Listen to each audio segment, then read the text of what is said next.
A safe was just delivered to your garage. Now you need to have it moved into a closet. Seems simple, right? Not so simple, my friends. Safes are curb delivered, often on top of broken pallets, like this one.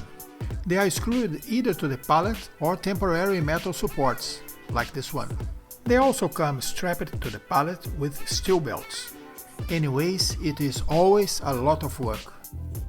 Not to mention that generally we have to transport it over ceramic, wood flooring and sometimes marble flooring. It is always challenging to make the safe go through tight spaces, hard to maneuver.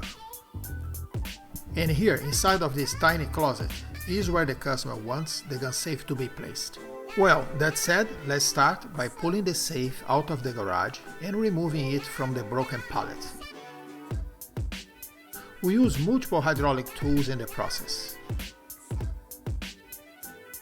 Now we raise the safe again to be able to unscrew the temporary steel supports, which are attached for transportation purposes.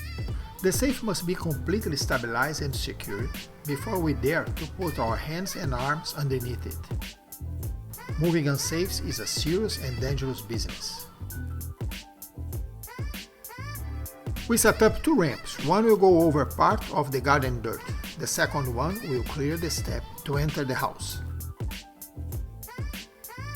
There is nothing in the safe package saying where the door side is, so I had to cut a piece of the package. This way we can enter the room with the safe door facing out. We position special sliders underneath the safe before landing it. It was hard to remove the short dolly and hydraulic jacks in this tight space.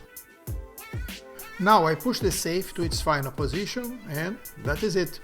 Hey, if you enjoyed our video, like it and subscribe to our channel. Many thanks. God bless America.